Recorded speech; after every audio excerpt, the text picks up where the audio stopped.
నమస్తే. Welcome to you. నేను మీ Rajesh. So తెలంగాణలో కాంగ్రెస్ పార్టీ ప్రజాపాలన వచ్చి ఏడాది కాలం పూర్తయింది. ఎన్నో పోరాటాలతో దశాబ్ది కాలంగా అరాచక బీఆర్ఎస్ పాలనను తెలంగాణ ప్రజలు గద్దెదించినటువంటి నేపథ్యం. సో ఇట్లాంటి సందర్భాల్లో ప్రజాపాలన కొనసాగుతున్నటువంటి నేపథ్యంలో ఇప్పటికే విజయోత్సవాలు ఓవైపు జరుపుతుంటే దీక్షా దివాస్ పేరుతో బీఆర్ఎస్ పార్టీ కూడా పెద్ద ఎత్తున తెలంగాణలో రాజకీయం చేస్తున్నటువంటి పరిస్థితులు కూడా ప్రస్తుతం కొనసాగుతుంది. సో ఇట్లాంటి నేపథ్యాల్లో బీఆర్ఎస్ పార్టీ ప్రధానంగా కాంగ్రెస్ పార్టీ ప్రజాపాలన ప్రభుత్వం పైన బురద జల్లటమే ఎజెండాగా డే 1 నుంచి ఈ ఏడాది కాలం పాటు కొనసాగించింది. సో ఇట్లాంటి సందర్భాల్లో కాంగ్రెస్ పార్టీ ప్రజాపాలన మైలురాళ్ళేంటి, ఏ విధంగా కొనసాగుతోంది, ప్రజల కోసం కాంగ్రెస్ పార్టీ ఈ సంవత్సర కాలంలో ఏం చేసింది, ఇంకా చేయాల్సినటువంటి లక్ష్యాలు ఏ విధంగా ఉన్నాయో మాట్లాడదాం. మనతో పాటు తెలంగాణ జర్నలిస్టుల అధ్యయన వేదిక అధ్యక్షులు అట్లాగే టీసాట్ సిఇఓ గారు ఉన్నటువంటి బోధనపల్లి వేణుగోపాల్ రెడ్డి మనతో పాటు జాయిన్ అవుతున్నారు. నమస్తే వేణు గారు. ఏం సార్, తెలంగాణ ప్రజాపాలన సంవత్సర కాలం పూర్తి చేసుకున్నాం. ఈ ఏడాది కాలంలో కాంగ్రెస్ పార్టీ ప్రభుత్వంలో ఏం చేశారు ప్రజలకంటే ఏం చెప్తారు? ఒకటి, ఏడాది కాలంలో ప్రజాప్రభుత్వంలో ప్రధానంగా రైతులకు రుణమాఫీ, ఇది అత్యధికంగా బడ్జెట్తో కూడుకున్న హామీ. ఇది ఎక్కువ మంది రైతులకు లాభం జరిగే ఈ యొక్క హామీని నెరవేర్చగలిగింది. అయితే అక్కడో ఇక్కడో కొంతమందికి కాలేదనేది ఉన్న చర్చ వాస్తవం. అది టెక్నికల్గా కొన్ని ఇబ్బందులు ఉన్నాయి. అది బ్యాంకర్స్ ఇప్పటికే దాని మీద ఆలోచన చేస్తున్నారు. సో ఆ గ్రీవెన్సెల్ పెట్టి అది పూర్తి స్థాయిలో చేయడానికి ప్రభుత్వము పూనుకున్నది. సో ఆల్రెడీ 18,000 కోట్లు రిలీజ్ అయిపోయినాయి. మిగతా వారికి ఏమైనా 2 లక్షల పైబడిన వారికి ఎవరైనా ఉంటే వాటిపైన కూడా నిర్ణయం తీసుకొని పూర్తి స్థాయిలో రిలీజ్ చేయడానికి ప్రభుత్వం సిద్ధమైంది. ఇది ప్రధానమైన హామీ, ఎక్కువ బడ్జెట్తో కూడుకున్నది. ఏదో గత ప్రభుత్వం లాగా తప్పించుకోవడానికి ఏదో ఎలక్షన్ ముందల దాన్ని ఏదో అడావుడు చేయడానికి ప్రయత్నం చేయలేదు. ఇంకా ఎలక్షన్స్ ఇంకా 4 సంవత్సరాలు ఉన్నాయి. అయినా రైతు రుణమాఫీ ఖచ్చితంగా చేయాలి అనేది. ఎందుకంటే వచ్చే 4 సంవత్సరాల తర్వాత అయితే ఇంట్రెస్ట్ పెరిగిపోతుంది. ఆ ఇంట్రెస్ట్ పెరగకుండానే రైతులకు మీద భారం పడకుండానే 2 లక్షల రుణమాఫీ చేసింది. ఇక ప్రధానంగా మహిళలకు ఏదైతే ఆకట్టుకునే విధంగా బస్సు ఫ్రీ అని చెప్పిరో అది వెంటనే అమలు చేసింది. ఇవాళ మహిళలంతా కూడా బస్సుల్లో ఫ్రీగా తిరుగుతున్నారు. సో ఇక ఆరోగ్యశ్రీకి సంబంధించి 10 లక్షలకు అంటే పరిధి పెంచింది. అంటే హెల్త్కు సంబంధించి ఏది హాస్పిటల్కి పోయినా ఈ పరిధిని పెంచి 10 లక్షల వరకు పరిధి పెంచారు. సో ఇదంతా కూడా చూస్తుంటే ప్రభుత్వం ఒక చిత్తశుద్ధితో చేస్తున్నది.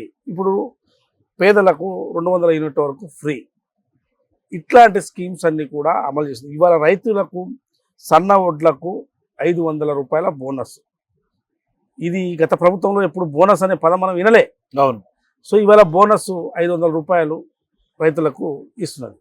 ఇంకా అనేక స్కీమ్స్ సంబంధించి, ఇండస్ట్రీలకు సంబంధించి, పెట్టుబడులకు సంబంధించి కానీ సో రకరకాలుగా రైతులు ఇప్పటికే పెట్టుబడులు విపరీతంగా ఆకట్టుకోవడం కానీ రాష్ట్ర ప్రభుత్వం చేయగలిగింది. ముఖ్యమంత్రి గారు వివిధ దేశాలు పర్యటించి, శ్రీధర్బాబు గారు పర్యటించి దాదాపు 35,000 కోట్లకు పైగా పెట్టుబడులు తెచ్చారు. సో ఈ 1 ఇయర్లోనే అనుకున్న దానికన్నా ఎక్కువగా చేయగలిగింది. అంటే అందుకోసమే ఇలా 1 ఇయర్కి సంబంధించింది విజయోత్సవాలు చేసుకోవాలని చెప్పి ప్రభుత్వం భావించింది. సో దాదాపుగా 80% ఇచ్చిన హామీల్లో పూర్తయితే ఇంకా 20% ఉన్నాయి. అవి ఇంకా 4 సంవత్సరాలు ప్రభుత్వం మ్యాండేటరీ ఇచ్చింది కాబట్టి ఈ 4 సంవత్సరాల్లో ఖచ్చితంగా కూడా మొత్తం ప్రభుత్వం ఏదైతే హామీలు ఇచ్చిందో హామీలన్నీ ఫుల్ఫిల్ చేయబోతుంది. ఇందిరమ్మ ఇండ్లకు సంబంధించి చూడండి, 4 లక్షల ఇండ్లు ఇవ్వాలని చెప్పి ప్రభుత్వము డిసైడ్. ఇందిరమ్మ ఇండ్లకు సంబంధించి దానికి సంబంధించి కమిటీలు అవన్నీ కూడా పూర్తయినాయి. సో ఇక ఇండ్లు మొత్తం అందరికీ, పేదలందరికీ కూడా ఎవరైతే ఇండ్లు లేవో ఇండ్లు ఇవ్వాలని చెప్పి ప్రభుత్వం డిసైడ్ అయింది. సో ఇట్లా ప్రభుత్వము ఇచ్చిన హామీలన్నిటినీ పూర్తి చేయడానికి చిత్తశుద్ధితో ఇవాళ రేవంత్ రెడ్డి గారి యొక్క ప్రభుత్వము, క్యాబినెట్ తీవ్ర ప్రయత్నం, కృషి చేస్తున్నారు. కానీ మీరేమో రైతుల పాలన 6 గ్యారంటీలు నెరవేర్చిందని చెప్తున్నారు. కానీ నెరవేర్చలేదు అనేది ఇవాళ బీఆర్ఎస్ పార్టీ యొక్క ప్రధాన ఆరోపణ. మొదటి నుంచి కూడా 6 గ్యారంటీలు 420 హామీలతోనే బీఆర్ఎస్ పోలుస్తుంది. ఇప్పుడు వాళ్ళు వచ్చిన నెలకే 420 అని ఏదో బుక్ రిలీజ్ చేశారు. అట్లా చేస్తారా? ఎంత అన్యాయము. గవర్నమెంట్ వచ్చిన 2 నెలలకే 420 అని బుక్ రిలీజ్ చేశారు. అసలు అట్లా చెయ్యొచ్చా? ఎవరు ఇచ్చారు? మీకు ఆలోచన ఎవరు ఇస్తున్నారు? ఆ సలహా ఎవరు ఇస్తున్నారు? ప్రభుత్వానికి 5 ఏళ్ళు తీర్పు ఇచ్చారు. 5 ఏళ్లలో మీరు ఇచ్చిన హామీలు నెరవేర్చండి అని ఇచ్చారు. 1 ఇయర్లో అత్యధిక బడ్జెట్తో కూడుకున్న స్కీమ్స్ అన్ని కూడా అమలు చేయడానికి ప్రయత్నం చేసింది. దాదాపు 80% పూర్తయినాయి. మీరు 1 ఇయర్లోనే 420 బుక్ చేసింది. అది ఏమన్నా అసలు మీరు అక్కస్తో చేస్తున్న పని తప్ప మీలో ఏదో అధికారం కోల్పోయి ఏం చేయాలనో దిక్కుదోచని స్థితిలో ఇట్లాంటి కార్యక్రమాలు చేస్తున్నారు. కనీసం వచ్చిన ప్రభుత్వానికి 1 year సమయం అన్న ఇవ్వాలి కదా. 1 year సమయం 1 year సమయం ఇవ్వాలని మీరు అంటున్నారు. కానీ 100 రోజుల్లో హామీలు నెరవేరుస్తామంటే చెప్పింది కూడా కాంగ్రెస్ 100 రోజుల్లో చేయగలిగిన అన్ని కూడా చేస్తామని చెప్పి హామీ ఇచ్చారు. ఇప్పుడు బస్సు ఫ్రీ ఉన్నది, వెంటనే చేయగలిగింది. రైతులకు రుణమాఫీకి సంబంధించి వచ్చిన వెంటనే నిర్ణయం తీసుకొని మేము రుణమాఫీ చేస్తున్నాము అని చెప్పి నిర్ణయం తీసుకున్నారు. ఇంకా ఇంతకన్నా ఎక్కువగా వచ్చిన వెంటనే ఆరోగ్యశ్రీకి సంబంధించి, ఇందిరమ్మ ఇండ్లకు సంబంధించి కూడా స్కీమ్ మొదలుపెట్టింది. ఇంకా ఏం అంటే ఇందిరమ్మ ఇండ్లకు సంబంధించి 100 రోజులు అయితే ఇండ్లు అయితే కట్టలేం కదా, అందరికి కట్టలేం కదా, చేస్తారు. అది సాధ్యమవుతుందా? ఒక పద్ధతి ప్రకారం విడుదల వారీగా మొత్తం 4 లక్షలు 5 సంవత్సరాల్లో అందరికీ ఇండ్లు లేని వారందరికీ కూడా ఇల్లు కట్టించే కార్యక్రమం జరుగుతుంది. సో ఒక ప్రభుత్వంలో 10 ఏళ్ళు పాలించిన వారికి పాలన ఎట్లా ఉంటుందో తెలియకుంటే ఎవరు ఏం చెప్తారు?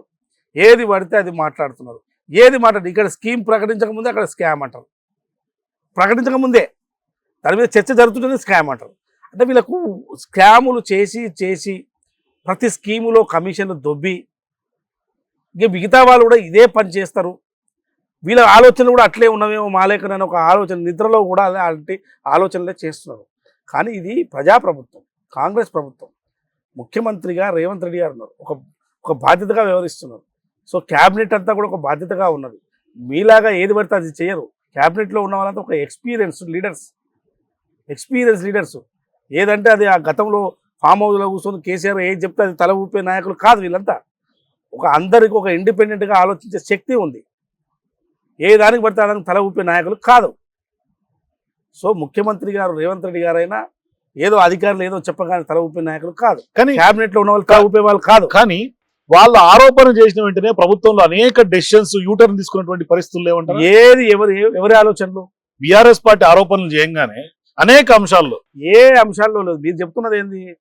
ఇథనాయిల్కి సంబంధించి ప్రభుత్వం ఏదో రద్దు చేసింది అనే దాని మీద ఇథనాయిల్ డిసిషన్ లగచర్లదైనా చెప్తాను. లగచర్లదైనా ఇథనాయిల్కి సంబంధించిన కంపెనీలు వద్దు అని చెప్పి గత ప్రభుత్వంలో కూడా వాళ్ళ ప్రభుత్వంలోనే ఉద్యమాలు జరిగినాయి.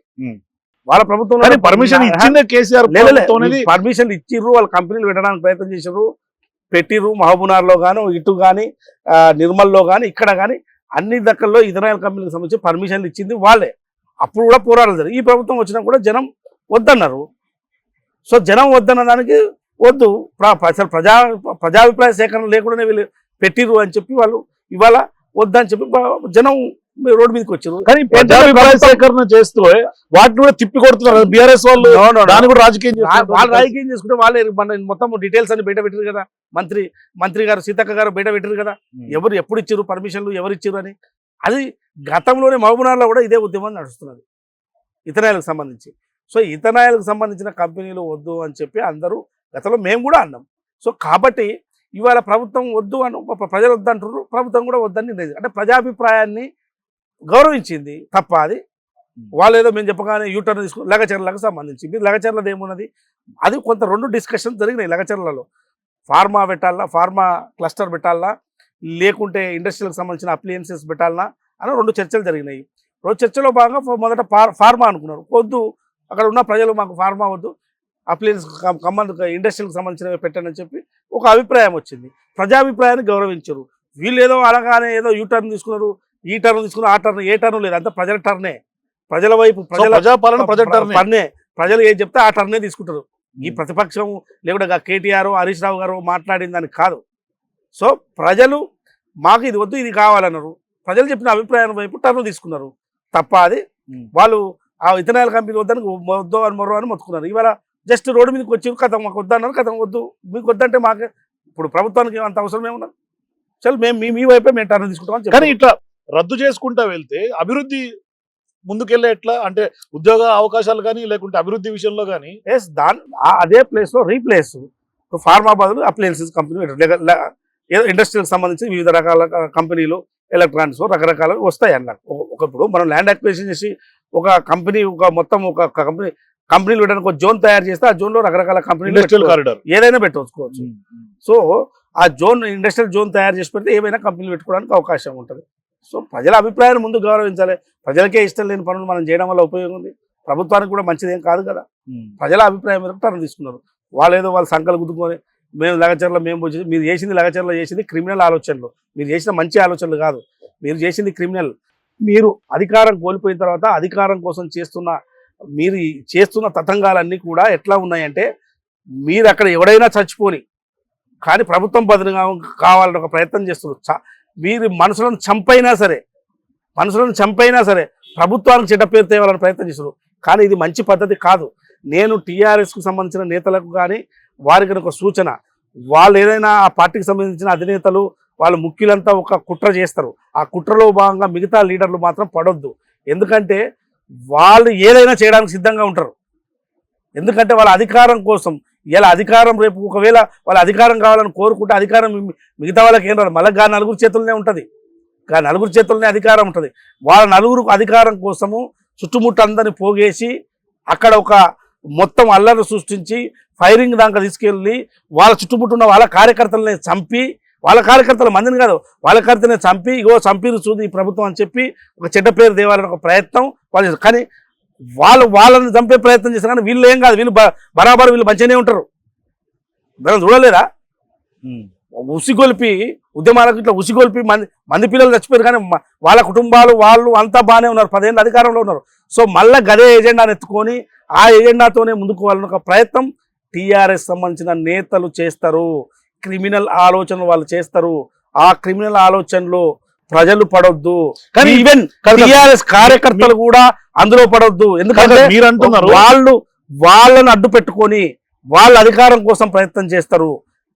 ఇది క్రిమినల్ గా మనుషులను చంపే ఆలోచనలు మాత్రం దయచేసి టీఆర్ఎస్ సంబంధించిన అగ్రనేతలు చేయొద్దని చెప్పి కోరుతారు. మీరు అంటున్నారు కుటుంబ పాలన, ఏం చేస్తారు 10 ఏళ్ళు అధికారంలో మీరు కుటుంబ పాలన, ఆ నలుగురు మధ్య అధికారం అని మీరు ఇప్పుడు కూడా అంటున్నారు. కానీ ఈ రోజు వాళ్ళు అంటున్నారు రేవంత్ రెడ్డి కుటుంబాన్ని కూడా కుటుంబ పాలన అని వాళ్ళు పోల్చి చెప్పుడు. రేవంత్ రెడ్డి గారి ఇంట్లో ఎమ్మెల్యేలు లేరు, ఎమ్మెల్సీలు లేరు, మంత్రులు చేయలేదు.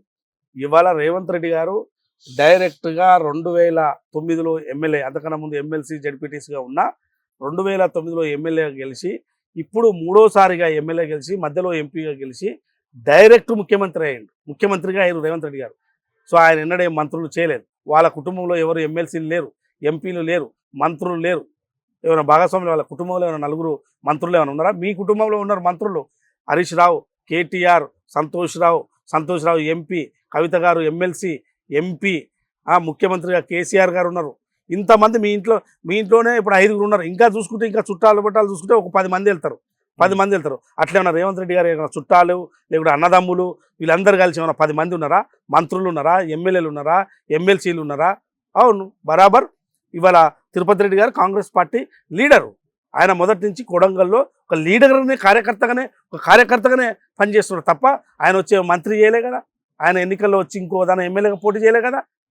మీలాగా వచ్చి ఇన్ని పదవులు వాళ్ళ కుటుంబం అనుభవించలే కదా. అయినా నేను చెప్తున్నా తిరుపతి రెడ్డి గారికి రైట్ ఉంది. ఎందుకంటే కాంగ్రెస్ పార్టీకి ఆయన కూడా కాంగ్రెస్ పార్టీలో పనిచేస్తున్నాడు, పార్టీ కార్యకర్త పనిచేస్తున్నాడు. ఇప్పుడు ముఖ్యమంత్రిగా వాళ్ళ బ్రదర్ ముఖ్యమంత్రిగా ఉన్నప్పుడు డెఫినెట్గా కాన్స్టిట్యూషన్ ఉన్న బాగోగులు ఒక కార్యకర్తగా చూసుకుంటాడు. తప్పేముంది? కాంగ్రెస్ పార్టీ పనిచేస్తున్నప్పుడు సర్వీస్ చేస్తున్నప్పుడు ఖచ్చితంగా ఆయనకు కూడా పదవులు రావాల్సిన అవసరం ఉన్నది. కానీ వాళ్ళు ఇప్పటివరకు తీసుకోలేదే. ముఖ్యమంత్రిగా రేవంత్ రెడ్డి గారు ఉంటే ఆ అవకాశం తీసుకోవచ్చు. ఇంకా ఇప్పటివరకు తీసుకోలే కదా. మిగతా వాళ్ళకి ఈ అవకాశాలు ఇస్తున్నారు కదా. సో అవకాశం తీసుకునే రైట్ కూడా అక్కడ కొడంగల్లో తిరుపతి రెడ్డి గారికి ఉన్నది. సో ఇప్పటివరకు ఇంకెవరు తీసుకోలేదు. వాళ్ళ కుటుంబంలాగా ప్రభుత్వం రాగానే చెల్లి ఓరు ఎమ్మెల్సీ, ఓరు ఎంపీ, ఓరు మంత్రులు, 2 మంత్రులు, ఇంతమంది లేరు కదా. వాళ్లకు అర్హతనే లేదు. ఆ మాట మాట్లాడడానికి అర్హత లేదు. ఏదైనా ఉంటే ఇక వాళ్ళు మమ్మల్ని కుటుంబం అంటారు కదా. రేవంత్ రెడ్డి గారు కూడా కుటుంబం అంటే వారి కుటుంబం మీ కుటుంబంలాగా కాదు. మీలాగా మీ కుటుంబంలో సభ్యుల్లాగా అవినీతి చేసే మనుషులు కాదు. కానీ మీరు ఇన్ని మైలురాళ్ళు కోట్ చేస్తున్నారు. రైతుల విషయంలో కానీ, ఇండస్ట్రియల్ విషయంలో కానీ, పెట్టుబడుల విషయంలో కానీ, అన్ని రంగాల్లో రాష్ట్రం అభివృద్ధి దిశగా అడుగులు వేస్తుంది మీరు ఇన్ని చెప్తారు. కానీ బీఆర్ఎస్ పార్టీ నాయకులు డే 1 నుంచి కాంగ్రెస్ పార్టీ ఏది తలపెట్టినా దానికి మోకాళ్ళు అడ్డే ప్రయత్నమే చేస్తారు. పెద్ద ఎత్తున ప్రభుత్వం మీద ప్రజల్లోకి ఒక రకమైనటువంటి బూచిగా తీసుకెళ్లి ఒక అంధకార రాష్ట్రంగా దీన్ని చిత్రీకరించే ప్రయత్నం చేస్తున్నారు. ఏది లేదు, వాళ్ళ చిత్రీకరణ అంతా కూడా వాళ్ళ అధికారం కోల్పోయి చేస్తున్నదే తప్ప వాళ్ళు ఏ నిర్ణయం తీసుకున్నా ప్రతి దాని మీద బురదలన్న ప్రయత్నమే తీస్తున్నారు. ప్రతి దాని మీద ఇప్పుడు ఇథనాయిల్కు సంబంధించి మాట్లాడమని ఇక రేపటి నుంచి ఇథనాయిల్ కంపెనీకి సంబంధించిన ప్రభుత్వం కొంత వెనక్కి పోవాలని డిసైడ్ అయింది కదా, ఇప్పుడు దాని మీద మాట్లాడమని చెప్పింది వాళ్ళే కదా చేసింది అది. సో మాట్లాడాలి దాని మీద మాట్లాడారు.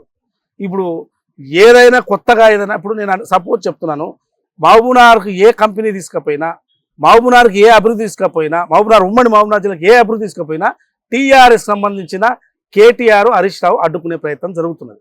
ప్రతిదాన్ని విమర్శిస్తున్నారు.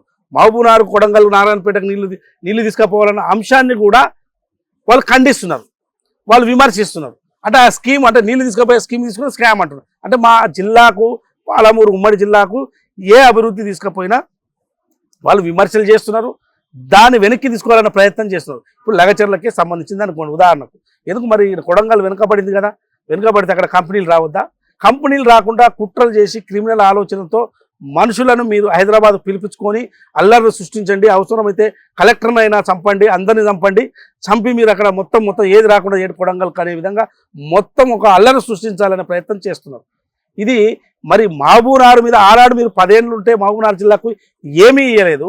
ఇవాళ మహబూబ్నగర్ జిల్లాకు ఏదైనా కొంత ఇండస్ట్రీలో లేకుంటే అభివృద్ధి చేద్దామని చెప్పి ఒక ముఖ్యమంత్రిగా రేవంత్ రెడ్డి గారు ప్రయత్నం చేస్తే ఏది చూడు అడ్డుకునే ప్రయత్నం ఇవాళ కేటీఆర్ గారు చేస్తున్నారు, హరీష్ గారు చేస్తున్నారు. సో వెనుకబడిన జిల్లా మహబూబ్నగర్ జిల్లా ఖచ్చితంగా అభివృద్ధి చెందాలి, కంపెనీలు రావాలి, ప్రాజెక్టులు కావాలి, కాలేజీలు పెట్టాలి, యూనివర్సిటీ అవసరమైతే రకరకాల యూనివర్సిటీలు మహబూబ్నగర్ జిల్లాకు రావాలి, ఏదైనా చేయాలన్నప్పుడు ల్యాండ్ అక్విజిషన్ కావాలి. వీటిని ల్యాండ్ అక్విజిషన్ విషయంలో అక్కడో ఇక్కడో కొంత ఇబ్బంది పడతారు. దాన్ని బూచిగా చెప్పి పెద్ద ఎత్తున అల్లర్లు సృష్టించి క్రిమినల్ ఆలోచనలు చేసి అక్కడ ఏది రాకుండా చేయాలి మహబూబ్నగర్ జిల్లా అనే ఒక కుట్ర వీళ్ళలో కనపడుతున్నది. సో మీరు ఎన్ని అడ్డంకులు సృష్టించినా మహబూబ్నగర్ మీరు ఎట్లాగో 10 ఏళ్ళు ఉమ్మడి మహబూబ్నగర్ జిల్లాను అభివృద్ధి చేయలేదు.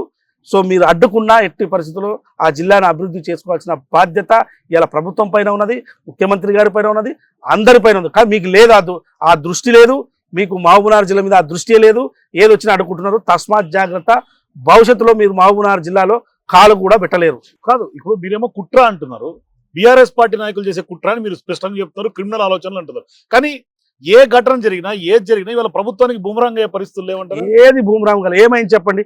ఏది బూమరాంగ్ కాలేదు. వాళ్ళు 4 రోజులు అరుస్తున్నారు, గాయ పెడుతున్నారు, ఇదేమైనా అయితే చూద్దామని లగచర్లకు సంబంధించి ఏందో చేయాలనుకున్నారు. ఘటనలు జరిగినప్పుడు బీఆర్ఎస్ ను పూచిగా చూపించే ప్రయత్నం కాంగ్రెస్ పార్టీ ప్రభుత్వం ఇప్పుడు గాయ చేస్తున్నారు వాళ్ళు. ఆ గాయ ఏంటంటే గాయ చేస్తే ప్రభుత్వం వాళ్ళు చేస్తుంటే ప్రభుత్వం కూడా చూస్తుంది, ఎన్ని రోజులు చేస్తారో చేయని అని. ఇవాళ లగచర్లకు సంబంధించి కానీ మీరు చేసిన ఆలోచన మొత్తం కూడా ప్రజలకు అర్థమైపోయింది, మీరు ఎట్లా చేస్తున్నారు ఆలోచన అనేది. ఇవాళ ఇథనాయిల్కి సంబంధించి ప్రజలు బయటికి రాగానే వెనక్కి తీసుకుంది, మీరు చేసిన తతంగానికి ఇలా వెనక్కి తీసుకుంది. సో మూసీకి సంబంధించి మీరు ఏదో గాయ చేయబోయారు, గాయ ఇరుకబడ్డారు అందులో. సో మూసీని అభివృద్ధి చేయాల్సిందని చెప్పి ప్రజలు కూడా డిమాండ్ వస్తున్నది. ఏమన్నా చూడండి మీరు ఇప్పుడు కొన్ని ఎన్ని కంప్లైంట్లు వస్తున్నాయో మీకు అర్థం కావలేదు. హైడ్రాకి సంబంధించి చెరువుల్లో వీళ్ళు కబ్జా చేసిర్రు, పలానోళ్ళు కబ్జా చేసిర్రు, చెరువును నాలాను మూసేసే విధంగా వీళ్ళు ఇల్లు కట్టినరు, ఇవి మీరు తొలగించాలని చెప్పి ఆ కాలనీలో ఉన్న ప్రజలు వచ్చి, చుట్టుముట్టు ఉన్న ప్రజలు వచ్చి ఒక్కడు కబ్జా చేస్తే 100 మంది వచ్చి రిప్రజెంటేషన్ ఇది తీసేయండి అని చెప్పి ఎన్నో కంప్లైంట్లు వస్తున్నాయి. మరి ఇది మంచిదా చెడ్డదా? వాళ్ళు ఇలా బొక్క బోర్లో పడ్డారు ఈ విషయంలో. మొదట వాళ్ళని వీళ్ళని తీసుకొచ్చి మాట్లాడించే ప్రయత్నం చేశారు. వాళ్ళు కొంతమందిని పెట్టుకున్నారు, ఆ మందిని పెట్టుకున్న తీసుకుపోతారు, మైక్ ముందర పెడతారు, వాళ్ళతో తిట్టించి మాట్లాడించి ఈ పర్సెప్షన్ అంతా కూడా సోషల్ మీడియాలో పెట్టి సోషల్ మీడియా పర్సెప్షన్ క్రియేట్ చేస్తారు. ఇదే రాష్ట్రం అంతా జరుగుతుంది చూడు అని చెప్పి ప్రజలకు అది ఇంప్రెస్ చేసే విధంగా ప్రయత్నం చేస్తారు తప్ప అంతకు మించి ఏమీ లేదు. నువ్వు రైతు రుణమాఫీకి సంబంధించే చూసుకోండి, రైతు రుణమాఫీ జరగట్లేదు ఛాలెంజ్లు గీలెంజ్లు ఇచ్చారు. 18,000 కోట్లు రిలీజ్ చేసిన తర్వాత ఎవరు వీళ్ళెమ్మడి రైతులు రాలే. ఇప్పుడు రైతులు రాలే, రిలీజ్ అయిన తర్వాత ఇప్పుడు రైతు బంధు అంటారు. ఇప్పుడు రైతు బంధు బరాబర్ వేస్తారు, అది వేసినాక వీళ్ళు 4 కరుచుకుంటారు. రైతు బంధు వేయబోతారు. ఆ రైతు బంధు ఎంత అద్భుతంగా ఉంటుందో వేయబోతుంది ప్రభుత్వం, మంచి ఏ విధానంతో వేయబోతుంది, ఎవరికి వేయబోతారు. గ్రామాల్లో ఉన్న రైతులే సంతోషపడతారు, గ్రామాల్లో ఉన్న రైతు కూలీలు అందరూ సంతోషపడే విధంగా రేపు రైతు భరోసా పడబోతుంది. అది వేసిన తర్వాత వీళ్ళకి ఏం చేయాలో, రైతుల గురించి ఏం మాట్లాడాలో అర్థం కాదు. ఎందుకంటే వీళ్ళ హయాములో ఒడ్లు అమ్మాలంటే రోడ్ల పైన పోసుకునేది, బోనస్ లేదు, తడిసిపోయేది. ఇవాళ ప్రభుత్వం పోయి కొంటున్నది, మొత్తం బోనస్ ఇస్తున్నది. 2,100 నుంచి 3,000 దాకా ఈ బోనస్తో 2,500, 3,100 వరకు ఇవాళ క్వింటాలు పోతున్నాయి. ఈ లెక్కలో ఎంత లాభం రైతుకు? ఇప్పుడు 500 బోనస్ ఇస్తే ఒక ఎకరాకు సపోజ్ ఒక మినిమం 2.5 ఫుట్లో లేకుంటే 3 ఫుట్లో మినిమం 4 ఫుట్లు కూడా వంతాయి ఎకరాకు. కానీ ఇవాళ 3 ఫుట్లే వేసుకుందాం. 3 ఫుట్లు వేసుకున్నా కానీ 3 ఏళ్ళు 21 క్వింటాలు. పోనీ 20 క్వింటాలు వేసుకో. 20 క్వింటాలు వేసుకున్నా క్వింటాలకు 500 రూపాయలు, 10,000 రూపాయలు ఇక్కడనే వచ్చినాయి బోనస్తోని. ఈ 10,000 మరి ఇది రైతు భరోసా కన్నా ఎక్కువ వస్తున్నాయి కదా. సో ఇప్పుడు ఇక్కడ బోనస్ ఇచ్చాం కాబట్టి రైతు భరోసా వద్దంటారా? వద్దనే కదా, రైతు భరోసా అద్భుతంగా ఇవ్వబోతున్నాను చెప్తున్నా. అంటే రైతు భరోసా కన్నా ఎక్కువ వస్తున్నాయి. నీకు రైతు భరోసాకు 5,000 నీకు ఎకరాకి ఇస్తే ఇవాళ ఎకరాకు 3 ఫుట్లు అంతే 20 క్వింటాల్లో వస్తే 500 రూపాయలు ఇస్తే 20 500 10,000 రూపాయలు అవుతాయి. 10,000 రూపాయలు అవుతాయి. సో ఇవాళ రైతు భరోసా ప్లస్ రేపు ఈ బోనస్ ఇవన్నీ కూడా రైతుకు మరింత మేలు చేస్తాయి. ఏనాడు ఈ 10 ఏళ్లలో రైతుకు బోనస్ ఇవ్వలే కదా, ఇచ్చిర్రా? అసలు బోనస్ మర్చిపోయినాం. సబ్సిడీలు లేవు, ఏవి లేవు. నేను రైతు బంధు ఇస్తున్నా కదా, ఇక మీకు ఏవి లేవు అని చెప్పి ఇట్లాంటి బోనసులు లేవు. ఏదైనా నష్టపరిహారం జరిగితే రైతులకు పంట నష్టం జరిగితే పంట నష్టపరిహారం లేదు.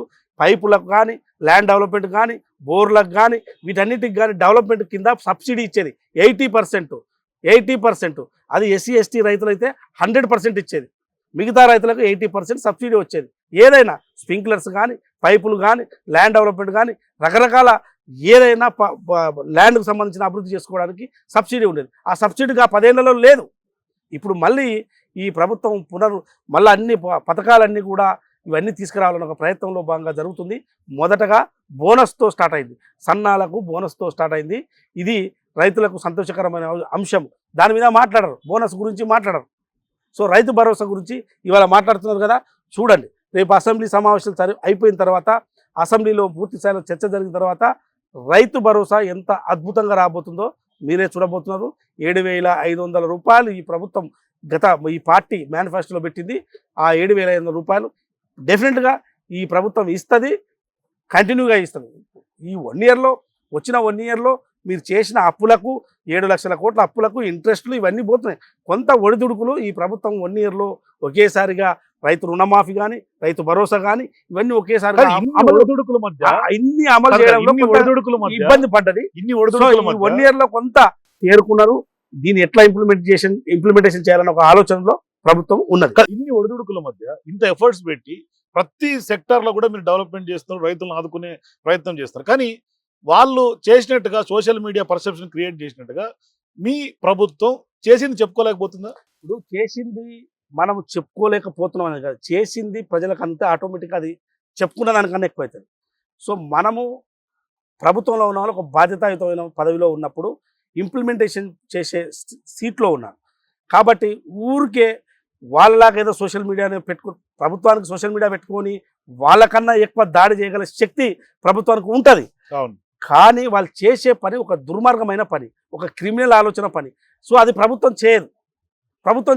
కొన్ని రోజులు చేస్తూ పోతుంటే ప్రజలే అర్థం చేసుకుంటారు ఎందుకు వీళ్ళు అయిన దానికి కాని దానికి ఆ గాయ పెడుతున్నారు, గిరిగిరి చేస్తున్నారు ఎందుకు అనేది ప్రజలే అర్థం చేసుకుంటారు. సో మీరు వాళ్ళు ప్రతి అంశాన్ని చూసుకోండి. వచ్చిన 1 ఇయర్లో దాన్ని 10 రోజులు గాయగా చేస్తారు, కానీ తర్వాత ఏముండదు, దాంట్లో విషయం ఉండదు, ప్రజల నుంచి స్పందన రాదు. ఈ రానప్పుడు ఎందుకని వదిలేస్తారు. సో కాబట్టి చేసి ఈ ప్రభుత్వానికి ప్రభుత్వం పెద్దలకు కానీ లేకుంటే కాంగ్రెస్ పార్టీ నాయకులకి నిద్రలేని రాత్రులు ఏమన్నా చాలా అనుభవించులు వీళ్ళు కాంగ్రెస్ ప్రభుత్వంలో ఉన్న పెద్దలను మంత్రులను నిద్రలేని చేసే పరిస్థితి వాళ్ళకి లేదు. చాలా అనుభవజ్ఞులు, అన్నిని ధీటుగా ఎదుర్కోగలుగుతారు. చాలా అంశాలు, అన్ని అంశాలను అంత అవగతం చేసుకోవచ్చు. చాలా ఎక్స్పీరియన్స్ లీడర్స్ వాళ్ళు. చాలా వీళ్ళు చేసే వాళ్ళు భయపడే నాయకులు కాదు. సో వాళ్ళ లక్ష్యం ఒకటే, మనం ఇచ్చిన హామీలు పర్ఫెక్ట్గా అమలు చేస్తే మరోసారి గవర్నమెంట్లోకి వస్తామని ఒక ఆలోచన తప్ప వేరే ఆలోచన వాళ్ళకి లేదు. వీళ్ళు చేసే పర్సెప్షన్ ఏందో అది మొత్తం వివిధ రాష్ట్రాల్లో పెట్టి, ఆస్ట్రేలియాలంట, బొంబాయి, ఇక్కడ ఇది దుబాయ్లంట, అక్కడ మొత్తం పెట్టి డబ్బులు ఇచ్చి ఇన్ని పైసలు ఎక్కడవో నాకైతే అర్థమవుతలేదు. నెంబర్ 1 పార్టీ ఉండొచ్చు, లేలే వాళ్ళు ఆస్ట్రేలియా నుంచి పోస్టులు పెడతారు, దుబాయ్ నుంచి పోస్టులు పెడతారు. మరి ఈ పోస్టులు పెట్టడానికి డబ్బులు ఎవరు ఇస్తున్నాడు, ఎందుకు ఇస్తున్నారు, ఎక్కడివి మీ డబ్బులు? మరి అక్కడ విదేశాల్లో ఈ 10 ఏళ్లలో కంపెనీలు పెట్టా, ఆ డబ్బులను ఎక్కువ ఈ పని చేస్తున్నారా? ఎందుకు ఈ దుష్ప్రచారం? దీనివల్ల ఏమవుతుంది? ఎవరు చెప్పారు మీకు సోషల్ మీడియా వల్లనే అధికారంలోకి వస్తామని? తప్పు. మీరు చేసే పనిలో, మీరు చేసే ఏదైనా పోరాటంలో చిత్తశుద్ధి ఉంటే ఏదైనా ఒకటి ఎంచుకోండి, తప్పులేదు. ఒక ప్రతిపక్షంగా ఉండాలి. ఆ ప్రతిపక్షము ఒక అద్భుతమైన ఏదైనా ప్రజలకు ఉపయోగపడే అంశాన్ని ఎంచుకోండి, పోరాటం చేయండి, ప్రభుత్వాన్ని అడగండి, ప్రభుత్వాన్ని చేసేలా చేయండి. చేసినప్పుడు ఆ క్రెడిట్ మీకు వస్తుంది. కానీ దుబాయ్లో ఆస్ట్రేలియాలో సోషల్ మీడియా పెట్టి వాడు దొంగ వీడి దొంగ అని మీరు పోస్టులు పెట్టి ఏవో పెట్టి వాడు దొరకడు. మనకు ఏం చేస్తాం? వాడు ఆస్ట్రేలియా నుంచి చూస్తే వాడు మనకు దొరకడు, పట్టుకొద్దామని దొరకడు. ఈ పరిస్థితిని వాళ్ళు క్రియేట్ చేసే ఈ పర్సెప్షన్ ద్వారా పార్టీలు నిలబడవు. దయచేసి టీఆర్ఎస్ సంబంధించిన నేతలు గుర్తుపెట్టుకోండి. సో ఇప్పుడు మీరు ప్రభుత్వంలోకి రాకముందు ఇదే కాంగ్రెస్ పార్టీ కాళేశ్వరం ప్రాజెక్ట్ మీద పెద్ద ఎత్తున ఆరోపణలు చేశారు. పవర్ పర్చేజ్ అగ్రిమెంట్ల మీద అసెంబ్లీ వేదికగా అధికారంలోకి వచ్చిన తర్వాత ఆరోపణ చేశారు. ఎంక్వైరీ జరుగుతుంది, కాళేశ్వరం ఎంక్వైరీ జరుగుతుంది. ఇట్లా ఫోన్ ట్యాపింగ్ అంశం, ఇట్లా అనేక అంశాలు ప్రభుత్వంలోకి వచ్చినటువంటి తొలి 3 నెలల్లో మొత్తం హంగామా క్రియేట్ అయినటువంటి పరిస్థితి. కానీ సీన్ కట్ చేస్తే ఎక్కడ కూడా ఇప్పటిదాకా అన్ని ఎంక్వైరీ దశలోనే ఉన్నాయి. ఏది చర్యలకు ఉపక్రమించినటువంటి పరిస్థితి, ఒక్క అరెస్టు జరిగినటువంటి పరిస్థితి, ఆ ప్రభాకర్ రావుని ఇప్పటికి కూడా తేలేనటువంటి నేపథ్యంలో ఆయన గ్రీన్ కార్డు కూడా వచ్చినటువంటి నేపథ్యం. మీరు అడుగుతున్నది ఏంటంటే అరెస్టులు జరగలేదని అడుగుతున్నారు. అక్కడ కేటీఆర్ గారు వాళ్ళు హరీష్ రావు వాళ్ళు అరెస్ట్ చేయరని వాళ్ళు రోజు అడుగుతూనే ఉన్నారు. కానీ వాళ్ళు అడిగినంత మాత్రం అరెస్టులు కావు. సో విచారణ అనేది అరెస్టులు కావా చేయలేకపోతున్నారు. లేదు, అరెస్టులు చేయలేకపోతున్నారు కదా. వాళ్ళు అనుకున్నంత ఈజీగా ఏదో తీసుకుపోయి లోపలికి ఉండదు. విచారణ సంస్థలు ఒక చట్ట ప్రకారం జరుగుతాయి. అంటే బుక్ చేస్తే బయటికి రాకుండా బుక్ చేద్దాం. ఒకటే గుర్తుపెట్టుకో రాజేష్, ఏదైనా విచారణ సంస్థలకు ఒకటి అప్పచెప్పిన తర్వాత విచారణ సంస్థలు చూసుకుంటాయి. రాజకీయంగా ఇంకా ఏమీ ఉండదు. అందులో డెఫినెట్గా తప్పు జరిగింది అనేది స్పష్టంగా వాళ్ళకి అర్థమైపోయింది. అందుకోసమే వాళ్ళు ముందే చెప్తున్నారు, మమ్మల్ని అరెస్ట్ చేస్తారు, అరెస్ట్ చేసినాక మమ్మల్ని బయటకు వస్తాము, పాదయాత్ర చేస్తాం, ఇంకేదో అయిపోతాం అనుకుంటారు. కానీ అందరూ పాదయాత్రలు చేసి అరెస్టులు అయితే మీరు అనుకున్న లక్ష్యాలు సాధించలేరు. అది అందరికీ సాధ్యం కాదు. అది మీలో జెన్యూనిటీ, మీలో నిజంగా పటిమ ఇవన్నీ ఉంటే అవుతారు. అవన్నీ లేవు. ఆల్రెడీ 10 ఏళ్లలో మీరు చేసిందంతా కూడా ఒక దుర్మార్గమైన వాళ్ళు చెప్తున్నారు. రేవంత్ రెడ్డి అరెస్ట్ అయ్యారు, అయిన తర్వాత పాదయాత్ర చేసి సీఎం అయ్యారు కదా, మేము కూడా అరెస్ట్ అయ్యి పాదయాత్ర చేసి రేవంత్ రెడ్డి గారు అరెస్ట్ వేరు, మీ అరెస్ట్ వేరు. మీరు అవినీతి చేసిరు. కోట్లు ప్రభుత్వ సొమ్మును దోసుక తిన్నారు. బడ్జెట్ ప్రజలిచ్చిన ఆదాయాన్ని బడ్జెట్ రూపంలో ప్రభుత్వానికి వస్తే ఆ బడ్జెట్లో వచ్చిన నిధులు కేటాయించి అందులో దోసుక తిన్నారు. మీరు ఇదే కాకుండా ప్రజల నుంచి వచ్చిన ఆదాయం కాకుండా ఇవి సరిపోతలేవని చెప్పి 7 లక్షల కోట్లు అప్పు చేసిరు. ఆ అప్పు మొత్తం తీసుకొచ్చి పెట్టి కూడా ఏముంది, కాళేశ్వరానికి పాలమూరు రంగారెడ్డికి పనులే చేయలేదు, ఆడ ఖర్చు పెట్టరు. కాళేశ్వరం పరిస్థితి చూస్తారు. ఇవన్నీ కూడా కార్పొరేషన్లు చేసి అప్పులు తెచ్చి కాళేశ్వరం అదే కాళేశ్వరం నీళ్లు మళ్ళీ మూసిలో పరిస్తామని చెప్తుంది కూడా మీ ప్రభుత్వం కదా. కాళేశ్వరము కట్టిన ఏదైతే బ్యారేజ్లు కట్టిరో అది నాణ్యత లేదు, సరి అయిన ప్లేస్లో కట్టలేదు. ఇవన్నీ కూడా పగుళ్ళు వస్తున్నాయి. మీరు చేసిన డిజైన్ కరెక్ట్ కాదు. ఇవన్నీ కూడా ఉంటుందో పోతుందో ఎప్పుడు కొట్టకపోతుందో తెలియని పరిస్థితి ఉంది. ఇది ఆ పరిస్థితి ఉందనేది అందరికీ అర్థమైపోయింది. అది ఎంత నడుస్తుంది, ఎప్పటి వరకు నడుస్తుంది ఎవరికి తెలియదు. సో ఇక వాళ్ళు చేసిన పనికి రాకుంటే ఈ ప్రభుత్వం ఏమనుకోదు కదా, దాన్ని సరిచేసే ప్రయత్నం అయితే చేస్తుంది కదా. పెట్టిన పెట్టుబడిని అయితే పోనీయదు కదా. ఏదో విధంగా దాన్ని సరిచేసి నీళ్ళు అయితే తీసుకురావాలి కదా. సో నేనేం చెప్తున్నానంటే ఈ ప్రభుత్వము ఖచ్చితంగా వారి పైన ఏదైతే విచారణ సంస్థలు చేస్తున్నాయో ఆ రిపోర్ట్లన్నీ వచ్చిన తర్వాత తదుపరి చర్యలు డెఫినెట్గా ఉంటాయి.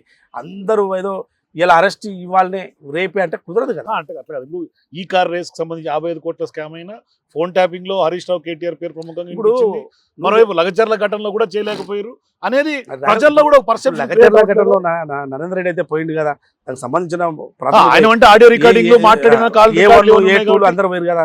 దీనికి అసలైన కుట్ర ఎవరు వాడినారు వాళ్ళు కూడా పోతారు రేపు. కుట్రదారు కేసీఆర్ కేటీఆర్ ఎవరున్నా వాళ్ళ కుటుంబ సభ్యులే కదా. పార్టీ వాళ్ళు ఎవరు, ఇప్పుడు పార్టీ నువ్వు నడుపుతున్నావు, నేను నడుపుతున్నా, బీఆర్ఎస్ ఎవరు నడిపినా పార్టీలో 100,000 మంది కార్యకర్తలు ఉన్నా 100,000 మంది లీడర్లు ఉన్నా వాళ్ళ కుటుంబము అంత కుటుంబాన్ని నడుపుతున్నా. అంటే ఇప్పుడు అరెస్ట్ చేస్తే ఏమన్నా బీఆర్ఎస్ పార్టీ నాయకులకైనా కుటుంబానికైనా కొంత సింపతి గెయిన్ అవుతున్నా ఆగుతుందా ప్రభుత్వం అనేది కూడా కొంచెం చర్చ. సింపతి అనేది ఇట్లా ఉండదు. సింపతి దేనికి వస్తుంది? వాళ్ళు మంచి పని చేసినప్పుడు మనం ఏమైనా దాన్ని వద్దనంటే సింపతి వస్తుంది. వాళ్ళు చేసిన మంచి పని ఏంది? ఫోన్ ట్యాపింగ్ మంచి పైన దాని మీద అరెస్ట్ చేస్తే సింపతి వస్తుందా? చెప్పండి మీరు. కాళేశ్వరంలో పోని మొత్తం కోట్లని కొట్టేశారు. కాళేశ్వరంలో కొట్టేసారని విచారణ సంస్థలు బయట పెట్టినాక దాని మీద అరెస్ట్ చేయకపోతే ప్రజలు కూడా ప్రభుత్వాన్ని తక్కువ అంచనా వేస్తారు కదా. కోరుకుంటుందే బీఆర్ఎస్ పార్టీ వద్దనే కదా ప్రజలు వద్దనే మన కాంగ్రెస్ ప్రభుత్వాన్ని ఇచ్చారు. ఈ అవినీతిని మొత్తం బయటపడి మొత్తం బట్టబల అయినాక అరెస్టులు కాకపోతే చట్ట ప్రకారం అరెస్టులు జరుగుతుంటే ప్రభుత్వం ఏమైనా వద్దంటదా? అరెస్టు కావాల్సిందే. సో ఫోన్ ట్యాపింగ్ ఒక ఆయన పోయి అక్కడ పడే, విదేశాల్లో పడే, ఆయన నన్ను ఏదో ఏంది రాజకీయ శరణార్థిగా చూడు అని అంటాడు. ఇట్లా ఉన్నది కథ.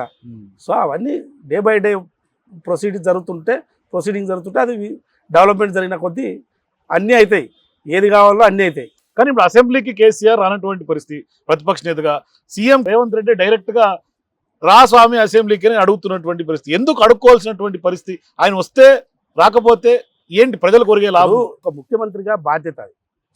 ఒక ముఖ్యమంత్రి ప్రతిపక్ష నాయకుడు ఇద్దరు అసెంబ్లీలో చర్చ చేసి, ఇటు ప్రభుత్వమైనా అటు ప్రతిపక్షమైన చర్చ చేసి ఏదైనా నిర్ణయాలు తీసుకున్నప్పుడు అందులో ప్రతిపక్షాన్ని భాగస్వామ్యం చేయాలనేది ముఖ్యమంత్రి గారి యొక్క ఆలోచన. ఒక ప్రతిపక్ష నాయకుడిగా ఒక నిర్ణయాలలో ఆలోచనలు పంచుకోవాలి. ఒకవేళ ప్రభుత్వం చేస్తున్న ఏదైనా కొత్త నిర్ణయాలు, కొత్త పాలసీలు తీసుకుంటున్నప్పుడు వారి ఆలోచనలు కూడా ఉంటే, వాళ్ళ ఆలోచనలు ఏమైనా ఉంటే సవరించుకోవడానికి అవకాశం ఉంటుంది. పోనీ మన ఓ లెక్కలో ఆయన ఎంత అవినీతి చేసినా, ఏది చేసినా ఒక 10 ఏళ్ళు అయితే ముఖ్యమంత్రి చేసింది కదా. సో ఆయన కొన్ని నిర్ణయాలు తీసుకున్నాడు కదా. ఈ నిర్ణయాల్లో మీరు ఎట్లా తీసుకున్న నిర్ణయాలు అని చెప్పి ముఖ్యమంత్రి కూడా ఇక్కడ సభలో అడగడానికి అవకాశం ఉంటుంది కదా. ఆయనే ప్రతిపక్ష నాయకుడిగా ఉన్నాడు కదా, ఆలోచనలు పంచుకోవడానికి ఉంటుంది. సో ఇట్లాంటి ఆలోచనలు పంచుకోవడానికి రామ్మంటున్నాడు. ఆయనకు ప్రతిపక్ష బాధ్యత అనేది ప్రజలు ఇచ్చారు. ప్రజల బాధ్యత ఆయన నెరవేర్చాలి సభలో. అది నెరవేర్చకుండా నేను ఫామ్ హౌస్లో కూర్చుంటా, మా అల్లుడు మా అత్త కొడుకు వచ్చి అసెంబ్లీలో మాట్లాడతారు అంటే వాళ్ళే సరిపోతారు కదా. వాళ్ళు సరిపోవడం కాదు. సరిపోతాడు అని నువ్వెందుకు ఎమ్మెల్యే, నువ్వెందుకు ప్రతిపక్ష నాయుడు, ఊకో, రిజైన్ చేయి, పక్కెట్టు. మరి వాళ్ళే సరిపోయినప్పుడు మీరెందుకు ప్రతిపక్ష నాయుడు? ఇంకొకరికి ఇర్రి, వాళ్ళకే ఇర్రి. ఎవరు వద్దంటారు? ఎవరైనా వద్దంటారా? ప్రతిపక్ష నాయకుడు అనేది మీరు ఇచ్చుకోవాల్సింది మీ బాధ్యత. మీ పార్టీ ఇష్టం ఎవరికి ఇచ్చుకోవాలో వాళ్ళకి ఇచ్చుకోవాలి. కానీ మీరు ప్రతిపక్ష నాయకుడిగా ఉండి సభకు రాడనడం మర్యాద కాదు. ప్రజలను అవమానించినట్టు మీకు ఆ బాధ్యత ఇచ్చారు, మాట్లాడాలి. మీరు ప్రభుత్వాన్ని నిలదీసే హక్కు మీకున్నది ఏదైనా అంశాల్లో, అది చేయాలి. అది చేయకుండా మేము ఫామ్ హౌస్లో కూర్చుంటాం, మేము రాజులము, మేము ఇట్లే ఉంటాము అని అంటే అది భవిష్యత్తు వాళ్ళ పార్టీ పరిస్థితి ఎట్లా ఉంటుందో మనం. అంతేనా? లేదంటే అసెంబ్లీకి వచ్చి ఎదుర్కోలేక భయపడుతున్నారా? లేదంటే కనుక మా స్థాయి కాదు అని అనుకుని ఏమన్నా నేను ఎందుకంటే నేను ఇన్ని రోజులు ఆ సీట్లో కూర్చుంటుంది కదా, ఈ సీట్ ఎట్లా కూర్చుందని ఆయన భావిస్తున్నాడేమో. మనకు అది భావన తప్పు కాదా, తప్పు అది చేయొద్దు. అట్లా ప్రజలు ఇచ్చిన ఏది ఇస్తే అది చేయాలి. ప్రజలు ఏ సీట్ ఇస్తే ఆ సీట్లో కూర్చోవాలి. అంతే తప్ప వేరే ఆలోచన అంటే అది నా ఒపీనియన్. అది వాళ్ళ ఒపీనియన్ నేను చెప్పట్లేదు, నేను వాళ్ళకి రుద్దట్లేదు. కానీ అట్లా ఉన్నదేమో అని అనుకుంటున్నా. అది నాకు ఆలోచనలో చేసే రైట్ నాకు ఉన్నది, ఎందుకంటే రావట్లేదు కాబట్టి. వస్తే మేము ఎందుకంటాం అనం కదా. సో ఇది పరిస్థితి. ఒక ప్రధాన ప్రతిపక్ష నాయకుడు కేసీఆర్ గారు సభకు రావాల్సిన అవసరం ఉన్నది, బాధ్యత ఉన్నది. ప్రజలు ఇచ్చిన సీటును మీరు రాకుండా తిరస్కరిస్తే దానికి రిజైన్ చేయాలి. సో ప్రధాన ప్రతిపక్షంగా ఇప్పటికైతే కాంగ్రెస్ పార్టీ పైన, అధికార పార్టీ పైన పెద్ద ఎత్తున ఉక్కిరి బిక్కిరి బీఆర్ఎస్ పార్టీ చేస్తున్నట్టుగా వాళ్ళు భావిస్తున్నారు. ఏం లేదు, ఇప్పుడు అందరూ ఏమనుకుంటారంటే చాలా మంది ఇప్పుడు ఆండ్రాయిడ్ ఫోన్లు అయినాయి కదా. ఈ ఆండ్రాయిడ్ ఫోన్లతో ఏమైందంటే వాళ్ళు సోషల్ మీడియాలో కొంత ఉక్కిరి బిక్కిరి అవుతుంది. అంతా ఈ ఫోన్లలోనే ఉక్కిరి బిక్కిరి అవుతుంది. అది ప్రజల్లో ఏం లేదు అలజడి, ప్రజల్లో ఏం లేదు ఆందోళన, ప్రజలు అర్థం చేసుకుంటారు కదా. అంటే వాళ్ళు ఓకే, వాళ్ళు అట్లా అనుకుంటున్నారు. బీజేపీ పరిస్థితి తీసుకుంటే బీజేపీ మీకు సహకరించే పరిస్థితి ఏమైనా ఉందా? ఎందుకంటే తూతూ మంత్రంగా పోరాటాలు ఏమైనా జరుగుతున్నాయి తెలంగాణ రాష్ట్రంలో. ఇప్పుడు బీజేపీ కూడా ఒక బాధ్యతాయుతమైన పదవిలో ఉన్నది. వాళ్ళు కేంద్ర ప్రభుత్వంలో అధికారంలో ఉన్నారు, ఇక్కడ రాష్ట్ర ప్రభుత్వంలో కాంగ్రెస్ ఉన్నది. వాళ్ళు కూడా ఏది పడితే అది చేయనికే లేదు, వాళ్ళకు బాధ్యత ఉన్నది. వాళ్ళు కూడా ఊకినే ఈ ప్రభుత్వం ఏది పడితే అది చేస్తే, ఏది పడితే అది చిల్లేస్తే సరిపోదు. ఎందుకంటే వాళ్ళు కూడా అక్కడి నుంచి కొన్ని నిధులు తీసుకురావాలి, వాళ్ళు కూడా కొన్ని ప్రాజెక్టులు తీసుకురావాలి. ఇప్పుడు పాలమూరు రంగారెడ్డి ఉన్నది, దానికి జాతీయ హోదా ఏమైనా ఉంది. సుష్మా స్వరాజ్ గారు చెప్పారు ఎప్పుడు, వాళ్ళ పార్టీ లీడర్ పార్లమెంట్ లో మాట్లాడు బతుకుంటే ఇచ్చునేమో, కానీ వీళ్ళకి ఆ ఆలోచన లేదు, ఆ సోయి లేదు. పాలమూరు రంగారెడ్డి ఈ సంబంధించి జాతీయ హోదా తీసుకురా మనం. ఇంకా ఎన్నో ప్రాజెక్టులు ఈ తెలంగాణకు ఇవ్వాల్సిన బాధ్యత వాళ్ళపైన ఉన్నాయి. అవన్నీ ఇవ్వకుండా వాళ్ళ మీద బాధ్యత ఏది పడితే అది మాట్లాడడానికి వాళ్ళకు కూడా రైట్ లేదు. సో అందుకోసం వాళ్ళు కొంత జాగ్రత్తగా ఏది పడితే అది అంతేనా? లేదు బీఆర్ఎస్ ఆరోపిస్తున్నట్టుగా బీజేపీ కాంగ్రెస్ కుమ్మక్క అయిపోయింది. బీజేపీ కాంగ్రెస్ ఏమన్నా ఒకటి ఉంటుందా దేశం వల్ల? వాళ్ళు ఆరోపిస్తున్న విధానం అదే కదా. బీజేపీ బడేబాయ్ చోడేబాయ్ అంటున్నాడు కదా కేటీఆర్. వాళ్ళు ఏదో తప్పించుకోవడానికి, కానీ బీజేపీ కాంగ్రెస్ అని రెండు ప్రత్యర్థులు దేశంలో. ఎట్లా ఏ ప్రజలు నమ్మే పరిస్థితి అది అసంబద్ధమైనటువంటి సిద్ధాంతం వేరు, వీళ్ళ సిద్ధాంతం వేరు, మరి కాంగ్రెస్ సిద్ధాంతం వేరు. అసలు కుదరదు. ఎప్పటికున్నా TRS party, BRS party BJP వైపు పోక తప్పదు. ఎందుకంటే బీజేపీ కాంగ్రెస్ వైపు బీఆర్ఎస్ రానికే లేదు. ఎందుకంటే ఇలా కాంగ్రెస్ ఇక్కడ అసలు నెంబర్ 1 పార్టీగా ఉన్నది. సో ప్రత్యామ్నాయంగా ఎవరు ఎంచుకోవాలి, ఎవరు ప్రత్యామ్నాయం బీజేపీ బీఆర్ఎస్ అని వాళ్ళు ఎంచుకోవాలి తప్ప ఇక్కడ బీజేపీ కాంగ్రెస్ ఒకటంటే అది నవ్వురు కాక జనం నవ్వుతారు. కానీ ఇవాళ మహారాష్ట్ర ఎన్నికలు కానీ లేదంటే కనుక జాతీయ స్థాయిలో జరుగుతున్నటువంటి అనేక ఎన్నికలు తీసుకుంటే కాంగ్రెస్ పార్టీ గ్రాఫ్ అయినా రాహుల్ గాంధీ గ్రాఫ్ అయినా తగ్గుతున్నట్టుగానే అనిపిస్తుంది. మీరు ఒకటి అర్థం చేసుకుంటారు, రాహుల్ గాంధీ గారి గ్రాఫ్ ఏం తగ్గలే. రాహుల్ గాంధీ గారు ఇలా 50 సీట్ల నుంచి 100 సీట్లకు తీసుకొచ్చాడు. 50 సీట్ల నుంచి 100 సీట్లకు తీసుకొచ్చాడు. ఇలా అపోజిషన్ లీడర్గా లోక్సభలో ఉన్నారు. మహారాష్ట్రలో కూడా మీకు చూడండి, మహారాష్ట్రలో లోక్సభ సీట్లు అద్భుతంగా వచ్చినాయి, కానీ అసెంబ్లీ సీట్లు రాలేదు. అసెంబ్లీ సీట్లు రాకపోవడానికి అక్కడ ఉన్న కూటమి కానీ, అక్కడ ఉన్న అన్ని రాజకీయ పార్టీల కలయిక కానీ, ఉన్న లీడర్షిప్ కానీ, అక్కడ ఉన్న లోకల్ పరిస్థితుల వల్ల ఇలా కాంగ్రెస్ కూటమి రాలేదు. ఆ నాయకత్వానికి కొంత లోపం అనుకోవచ్చు, ఏదైనా మహారాష్ట్ర నాయకత్వం. సో లోక్సభ సీట్ల వరకు అద్భుతంగా వచ్చింది. అక్కడ ఉన్న ఒక లోక్సభ జరిగితే కూడా కాంగ్రెస్ పార్టీ గెలిచింది. సో రాహుల్ గాంధీ గారి యొక్క నాయకత్వాన్ని దేశమంతా కూడా ఆమోదిస్తుంది. ఇవాళ ప్రతిపక్ష నాయకులు బాధ్యత ఇచ్చారు, ఆ సీట్లో కూర్చున్నారు. ఆ బాధ్యతను రాహుల్ గాంధీ గారు బాధ్యతగా నిర్వహిస్తున్నారు. కేసీఆర్ గారు లేక ఫామ్ హౌస్లో అయితే కూర్చోలే కదా రాహుల్ గాంధీ గారు. పోతున్నాడు, సభకు పోతున్నాడు, ప్రశ్నిస్తున్నాడు. అవకాశం ఇచ్చారు ప్రజలు, ఆ అవకాశం తీసుకుంటారు. కాకపోతే అధికారంలో రాకపోవచ్చు, ఇచ్చిన బాధ్యత అయితే నెరవేరుస్తున్నారు కదా.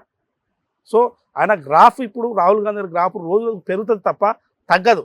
ఏదో ఒక రాష్ట్రంలో పోయి ఒక రాష్ట్రంలో వచ్చినంత మాత్రాన ఇది రాహుల్ గాంధీ గారు ఎక్కడ ఓడిపోతే అక్కడ ఈవీఎంల మీద ఆరోపణలు చేస్తూ పబ్బం గడుపుకునే పరిస్థితి ఏమైనా కనిపిస్తుంది. ఎందుకంటే మహారాష్ట్ర తీసుకున్న ఈవీఎంల ఒక పార్ట్, ఈవీఎంల మీద చాలా అనుమానాలు ఉన్నాయి ఈ సమస్యకు పట్ల. ఎందుకంటే ఓడిపోయిన తర్వాత ఘోరంగా ఓడిపోతున్నారు. ఓడిపోతే ఎందుకు ఇట్లా జరుగుతుంది అనేది ఒక అనుమానం. సో ఈ అనుమానాన్ని నివృత్తి చేయాల్సిన బాధ్యత ప్రభుత్వాలపైన, కేంద్ర ప్రభుత్వం మీద ఉన్నది. ఎందుకు మరి ఇదంతా, ఈ అనుమానాలు ఎందుకు? బ్యాలెట్ పెట్టమని అడుగుతున్నారు. బ్యాలెట్ పెడితే తప్పేమున్నది? అవైనా ఎన్నికలే, ఇవైనా ఎన్నికలే. దేశం మొత్తం బ్యాలెట్తోనే ఎన్నికలు జరుపుకుంటూ వచ్చినాయి కదా. అప్పటి నుంచి ప్రభుత్వాలు ఏర్పడలేదా? సో టెక్నాలజీ మారింది కాబట్టి ఈవీఎంలోకి వచ్చారు. వద్దు ఈ టెక్నాలజీ, ప్రజల తీర్పు విషయంలో టెక్నాలజీ వద్దు, బ్యాలెటే ముద్దు అనేది ఇంకా ఇలా చాలా అడ్వాన్స్డ్ కంట్రీస్ లో కూడా బ్యాలెట్ మీదే ఇంకా ఎన్నికలు జరుగుతున్నాయి. సో కాబట్టి బ్యాలెట్ అనేది మన కళ్ళారా చూస్తాం, మనం ఎవరికి ఓటేసింది, ఎక్కడ వేసినాం, ఏం జరుగుతుంది, మన తీర్పు కరెక్ట్ పోతుందా లేదా, మన నిర్ణయం అనేది ప్రజలకు కూడా ఒక కాన్ఫిడెన్స్ వస్తుంది. సో అది కావాలని కోరుకుంటున్నారు. అది నిరంతరం నడుస్తుంది. లేదంటే కాంగ్రెస్ పార్టీ ఓవర్ కాన్ఫిడెన్స్ లేదే. రాష్ట్రాలు ఓడిపోయినా గెలిచినా బ్యాలెట్ అనే దాని మీద నిరంతరం పోరాటం జరుగుతుంది. కాకపోతే ఎన్నికలు వచ్చినప్పుడు, ఎన్నికల అంశాలు వచ్చినప్పుడు ఇది ఎక్కువ చర్చకు వస్తుంది.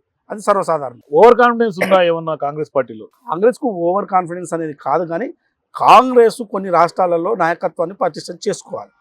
సో అది ఎందుకు, ఎక్కడ లోపం జరుగుతుంది అనేది లోకల్గా అనేది కాంగ్రెస్ పార్టీ సమీక్ష చేసుకోవాలి. ఆ సమీక్షలో భాగంగా ఇవాళ ఏఐసీసీ కూడా 2 రాష్ట్రాల్లో ఓడిపోయినందుకు ఎందుకు ఓడిపోయింది అనే విషయంలో కూడా సమీక్ష చేసుకుంటుంది. అంటే మరి ఎందుకు పార్లమెంట్లో వస్తున్నాయి అంటే ఎన్నికకు సంబంధం లేకుండా కూడా తీర్పులు వస్తున్నాయి. ఈ తీర్పులు ఎందుకు వస్తున్నాయి, ప్రజలు ఎట్లా ఆలోచిస్తున్నారు అనే దాని మీద సమీక్షలు చేసుకుంటున్నారు. సో ఇప్పుడు బీజేపీ పెద్ద ఎత్తున అన్ని రాష్ట్రాల్లో కొన్ని గెలిచిన తర్వాత ఇవాళ తెలంగాణ టార్గెట్గా మోదీనే రంగంలో దిగి వాళ్ళని కొంత ముందుకు నడుపుతున్నటువంటి పరిస్థితి. అంటే కొంత బ్యాక్ స్టెప్ వేస్తోంది బీజేపీ రేవంత్ రెడ్డి ప్రభుత్వం మీద అని కూడా ఆయన అనుకొని కొంత ముందుకు తోస్తున్నటువంటి పరిస్థితి. ఏది చూసినా ఇక్కడ బీజేపీ ఎస్టాబ్లిష్ అధికారం లక్ష్యంగా కొంత ఒక రాజకీయ పార్టీ అధికార లక్ష్యంగా పనిచేసుకుంటే తప్పేం లేదు. బీజేపీ అయినా, బీఆర్ఎస్ అయినా, కాంగ్రెస్ అయినా, అన్ని రాజకీయ పార్టీలు అదే పనిచేస్తాయి. కానీ అధికారం మీకు ఇవ్వాలి అంటే మీ పాత్రను మీరు పోషించాలి. ఇలా కాంగ్రెస్ పాత్ర ప్రధాన ప్రతిపక్షంగా పోషించింది, అధికారంలోకి వచ్చింది. ఇలా బీఆర్ఎస్ పార్టీ అధికారాన్ని కోల్పోయిన తర్వాత వాళ్ళు గాయ చేస్తున్నారు, ఏది పడితే అది మాట్లాడుతున్నారు, ఒక పద్ధతిగా చేయట్లేదు. సో వాళ్ళు అందుకోసం పార్టీ ఇంకా దెబ్బతింటున్నారు తప్ప మేము ఏదో బాగా చేయగలుగుతున్నామని వాళ్ళు అనుకుంటున్నారు, కానీ లేదు, అది వాళ్ళు ఏదో ఊహించుకుంటున్నారు, తప్పది. సో ఇవాళ బీజేపీ ఒక పద్ధతి ప్రకారము వాళ్ళు కేంద్ర ప్రభుత్వం నుంచి రాష్ట్రానికి ఏం కావాలనో తెచ్చి మేము ఇది చేయగలిగినాం, ఈ రాష్ట్ర ప్రభుత్వానికి అన్ని రాష్ట్రాల కంటే కూడా కొంత మెరుగ్గా మేము చేయగలిగినాం అని చెప్పుకొని నిధులు తెస్తే వాళ్ళకు కూడా ఇక్కడ ప్రజలకు ఆదరణ ఇస్తారు తప్ప ఊకే ఏది లేకుండా మేము లక్ష్యంగా కలిసిన మరుసటి రోజు రైల్వే కోచ్ ఫ్యాక్టరీ మేము ఏది లేకుండా లక్ష్యంగా అధికారమే లక్ష్యంగా పనిచేస్తామంటే ప్రజలు అధికార లక్ష్యంగా పనిచేస్తే ఇయ్యరు. మీరు పనిచేసి చూపించాలి. మీరు ఒక బాధ్యతలో ఉన్నారు, మీరు పెద్దన్న పాత్రలో ఉన్నారు, ఇంకా మీరు పెద్ద పాత్ర మీరు. సో ఆ పాత్రను పోషించకుండా ఊరికే అధికారం ఇవ్వరు. సో ఫైనల్ గా ఈ సంబరాలతోటి కాంగ్రెస్ పార్టీ కానీ లేకుంటే ప్రభుత్వం కానీ కొంత లబ్ధి జరిగే అవకాశం ఉందా? సంబరాలు అనేది నేను విజయోత్సవాలు ఎందుకు అనంటే విజయోత్సవాలు లబ్ధి కోసం కాదు, మేము కొంత ప్రజలకు చేయగలిగిన దానికన్నా కొంత ఎక్కువ చేసామని ఒక సంతోషాన్ని, సంతృప్తి మాకు ఉన్నది. ఇంకా చేయాలి, మేము మొత్తం అయిపోయిందని చెప్పట్లేదు, కానీ ఎక్కువనే చేసినాము, ఆ తృప్తి ఉంది. ఇంకా రాబోయే 4 సంవత్సరాల్లో ప్రజలకు ఇచ్చిన హామీలు మరింత నెరవేర్చే బాధ్యత మా పైన ఉన్నది. ప్రభుత్వం పైన, ముఖ్యమంత్రి పైన, క్యాబినెట్ పైన, ఎమ్మెల్యేల పైన, ప్రభుత్వ యంత్రాంగం అంతం పైన కూడా ఉన్నది. సో ఇదంతా కూడా అనుకున్న దానికన్నా బడ్జెట్ రైతులకు చాలా, అందుకోసమే రైతు విజయోత్సవాలు, సభలు ఇవన్నీ జరుగుతున్నాయి. రైతులకు ఎక్కువ చేయగలిగినాం. అంటే రుణమాఫీని 1 ఇయర్లో రుణమాఫీ చేయడం అనేది అంత ఈజీ కాదు దేశంలో, ఒక రాష్ట్రంగా చేయడం అనేది. ఇలా గతంలో కేసీఆర్ 4 విడతలుగా చేస్తే అవి ఇంట్రెస్ట్లకే సరిపోయినాయి. కానీ ఇవాళ ఈ ప్రభుత్వం అట్లా లేదు. సో రైతులకు రుణమాఫీ కానీ, బోనస్ కానీ, రాబోయే రోజుల్లో రైతు భరోసా ఎంత అద్భుతంగా చేయబోతున్నారు. ఇవన్నీ కూడా దృష్టిలో పెట్టుకొని 1 ఇయర్లో అద్భుతంగా అనుకున్న దానికన్నా ఎక్కువగా ఈ ప్రభుత్వం చేయగలిగింది. కాబట్టే ఈ విజయోత్సవాలు 1 ఇయర్ విజయోత్సవాలు జరుపుకుంటున్నది. రాబోయే 2వ సంవత్సరంలో ఇంకా అద్భుతాలు జరగబోతాయి. రైతులకు కానీ, ఇండస్ట్రీలకు సంబంధించిన ఉద్యోగ అవకాశాలకు కానీ, రకరకాల అంశాలలో మెయిన్ విద్యకు సంబంధించి ఇంకా అద్భుతాలు. విద్యకు ఆల్రెడీ ఇంటిగ్రేటెడ్ స్కూల్స్ ప్రారంభమైనాయి, మొత్తం శంకుస్థాపన జరుగుతున్నాయి. వచ్చే అకాడమిక్ వరకు ఇంటిగ్రేటెడ్ స్కూల్స్ అన్నీ ప్రారంభమైన తర్వాత ప్రభుత్వ పాఠశాలల్లో చదువుకోవాలని ఒక సంకేతము అందరికీ పోయేలా జరుగుతుంది. చాలామంది ప్రైవేటు పాఠశాలలు మూతపడే పరిస్థితి కూడా ఈ ప్రభుత్వం తేబోతుంది. సో మీరు టీసాట్ సీఈఓగా ఎన్నుకోబడిన తర్వాత దేశంలోనే నెంబర్ 1 ఎడ్యుకేషన్ ఛానల్గా దీన్ని తీర్చిదిద్దారు. ఎఫర్ట్స్ ఖచ్చితంగా కూడా కొంత చెప్పుకోదగినవి. ఏంటి మీరు పెట్టిన టీసాట్ సీఈఓగా ఈ టీసాట్ ఛానల్ నెంబర్ 1 నిలపడానికి మీరు పెట్టిన ఎఫర్ట్స్ ఏంటి? ఒకటి, నేను టీసాట్ సీఈఓగా బాధ్యతలు తీసుకున్న తర్వాత టీసాట్ 2వ స్థానంలో ఉన్నది. అంటే దేశంలో మొత్తం 6-7 ఛానల్స్, మొత్తం ఎడ్యుకేషనల్ ఛానల్స్ ఉంటే 2వ స్థానంలో ఉన్నది. మొదటి స్థానంలో కేరళ ఛానల్, కైట్ ఛానల్ ఉన్నది. సో ఇవాళ ఆ ఛానల్ను దాటి అధిగమించి వ్యూవర్షిప్లో, యూజర్స్లో, అదేవిధంగా సబ్స్క్రైబర్స్లో ఇదంతా కూడా రేటింగ్ పెరిగింది. పెరగడానికి కారణం ఏంటంటే ఇలా ప్రభుత్వమే కారణం. ప్రభుత్వము రాగానే నోటిఫికేషన్లు వేసింది. అది డిఎస్సి కానీ, గ్రూప్ 1కి సంబంధించిన నోటిఫికేషన్ ఉన్నా దాన్ని ఎగ్జామ్స్ నిర్వహించడానికి పూర్తి స్థాయిలో ఎట్లాంటి లీక్ లేకుండా నిర్వహించడం కానీ, గ్రూప్ 2 కానీ, గ్రూప్ 3 ఇవన్నీ కూడా మేము ఆన్లైన్ కోచింగ్లు ఇప్పించినాం. మొత్తం డిఎస్సికి సంబంధించి టెట్ కూడా ఒక టెట్ అయిపోయింది, మరో టెట్కు కూడా నోటిఫికేషన్ వేసింది. సో టెట్ ఇప్పుడు ఈ నోటిఫికేషన్ కూడా నడుస్తున్నది. వీటన్నిటికి కూడా మేము కోచింగ్లు ఇప్పించినాం. ఇంకా అనేక రకాలుగా స్ఫూర్తి అని చెప్పి వ్యవసాయానికి సంబంధించి కొత్త కొత్త ప్రోగ్రాంలు తీసుకున్నాము. సో ఈ ప్రోగ్రాంలన్నిటికీ కూడా అద్భుతమైన వ్యూవర్షిప్ వచ్చింది, చాలా వ్యూవర్షిప్ పెరిగింది. దీంతో మేము నెంబర్ 1కు పోగలిగినాము. సో కార్యక్రమాలు అయితే మేము చాలా వరకు, అంటే ఇవాళ ఉద్యోగ అవకాశాలు కూడా ఎట్లా దొరుకుతాయి, ఉద్యోగస్తులు ఏ రంగాల్లో ఉన్నాయి, ఐటీ రంగంలో ఉద్యోగ అవకాశాలు ఉన్నప్పుడు ఐటీ రంగానికి కూడా మేము ఇవాళ ఐటీ రంగంలో ఉద్యోగాలకు సంబంధించిన స్కిల్స్ సంబంధించి కూడా ఇక్కడ మేము ఆన్లైన్ ట్రైనింగ్ పెట్టే కార్యక్రమం చేపట్టాం. సో ఇవన్నీ కొత్త కార్యక్రమాలు చేపట్టడం వల్ల ఇలా టీసాట్ నెంబర్ 1 స్థానానికి వచ్చింది. సో దీన్ని ఇదే విధంగా నిలబెట్టి భవిష్యత్తులో మరిన్ని కార్యక్రమాలు చేసి, అంటే ఉన్నత విద్యను కూడా ఇంటింటికి ఉన్నత విద్యను టీసాట్ ద్వారా ఇవ్వాలని ఒక నిర్ణయం తీసుకున్నాము. ఇది ఉన్నత విద్యా మండలితో టీసాట్తో ఒక ఒప్పందం చేసుకొని ఇంటింటికి ఉన్నత విద్య అనేది, అది ఇంజనీరింగ్ కావచ్చు, ఎంబీఏ కావచ్చు, ఎంకామ్ కావచ్చు, ఆల్ పీజీ సంబంధించిన కోర్సెస్కి సంబంధించి, ఈ టెక్నాలజీకి సంబంధించిన కోర్సెస్కి సంబంధించి ముందుకు తీసుకెళ్ళి ఈ విద్యను ప్రసారం టీసాట్ ద్వారా చేయాలని చెప్పి మేము భావిస్తున్నాం. ఇది పోయిన తర్వాత మరింత ముందుకు టీసాట్ పోతుంది. లక్షలాది మందికి, అంటే విద్యార్థులకు ఇంటింటా టీసాట్ చూసే విద్య అంటే టీసాట్, ప్రతి ఇంట్లో టీసాట్ చూడాల్సిందే. కనీసం 2 hours 3 hours పిల్లలు టీసాట్ చూడాల్సిందనే పరిస్థితికి తెస్తాము. ఖచ్చితంగా అటువంటి ప్రోగ్రాంలు తీసుకుంటాం. సో ఇంకా ఏమన్నా భవిష్యత్తులో లక్ష్యాలు ఉన్నాయా? ఎందుకంటే మీ సీక్రెట్ చెప్పారు, లక్ష్యాలు ఇంకా టీసాట్ ద్వారా ఇంకా ఏం లక్ష్యాలు పెట్టుకున్నాం? టీసాట్ ద్వారా ఇంకా ఏంటంటే ఉద్యోగ అవకాశాలు ఎట్లా, ఇప్పుడు ఐటీ రంగాన్ని చూపించినాం, ఇంకా ఆటోమొబైల్కి సంబంధించి కానీ, అగ్రికల్చర్కి సంబంధించి కానీ, అన్ని వివిధ రంగాలకు సంబంధించి ఉద్యోగ అవకాశాలు ఎట్లా ఉంటాయి, దానికి కావాల్సిన కోర్సులు మన ఆన్లైన్ కోర్సులు ఎట్లా నిర్వహించాలి, వీటన్నిటి కూడా ఒప్పందాలు చేసుకుంటున్నాం. ఒప్పందాలు ఆల్రెడీ ఇప్పుడు మేము మహాత్మా గాంధీ యూనివర్సిటీతో ఒప్పందం చేసుకోబోతున్నాం. ఆల్రెడీ మేము జరిగింది, మా చర్చలు జరిగినాయి. ఆల్రెడీ ఉన్నత విద్యా మండలితో ఆల్రెడీ సైనింగ్కు టైం ఉంది, త్వరలోనే సైనింగ్ చేసుకుంటున్నాము. సో మిగతా ఆల్రెడీ ఉస్మానియా యూనివర్సిటీతో ఉన్నది. ఇట్లా యూనివర్సిటీలతో పాటు కంపెనీలతో కూడా, కంపెనీలకు కావాల్సిన స్కిల్స్ ఏంటి, ఎట్లా అంటే మీకు విద్యార్థులు, మీకు విద్యార్థులు అయితే ఉద్యోగ అవకాశాలకు పనికొస్తారు. సో వాళ్ళకి కావాల్సిన స్కిల్స్ ఏంటి, ఆ స్కిల్స్ సంబంధించిన మీ కంపెనీకి ఏం కావాలి, ఆ కంపెనీలకు సంబంధించిన సీఈఓలను ఎక్స్పర్ట్స్ని తీసుకొచ్చి అవసరమైతే వారితో ఇంటరాక్షన్ పెట్టి ఈ కోర్సులు ఇట్లాంటి అది మేము అవసరమైతే ఇంకా ఎక్స్పర్ట్స్తో వాళ్ళతో కోర్సులు కూడా చెప్పించే ప్రయత్నం చేయాలి. ఇట్లాంటి కార్యక్రమాలు చేస్తే టీశాట్ అందరిలో ఉంటుంది. టీశాట్ ద్వారా కొంత లబ్ధి జరుగుతుంది. ప్రధానంగా మనం చేయాల్సిన బాధ్యత ఏంటంటే ఉద్యోగాలు అనేది ఓన్లీ ప్రభుత్వ ఉద్యోగాలే ఉండవు, ప్రైవేట్ రంగాల్లో కూడా ఉద్యోగాలు ఉంటాయి. ఈ ఉద్యోగ అవకాశాల కల్పన కోసం మనం అవగాహన కల్పించాలి. అవసరమైతే ఆన్లైన్ కోర్సులు కూడా పెట్టి వాళ్ళకు మనం నేర్పించి ఆయా కంపెనీల్లోకి ఉద్యోగాలకు పంపించే కార్యక్రమం చేయాలని ఒక ఆలోచన ఉన్నది. ఆల్రెడీ ఇది స్టార్ట్ అయింది. థ్యాంక్ యూ వేణుగోపాల్ రెడ్డి గారు. సో ఇది టీశాట్ CEO బోధనపల్లి వేణుగోపాల్ రెడ్డితో సంవత్సర ప్రజాపాలనకు సంబంధించినటువంటి exclusive interview. For more videos please watch #.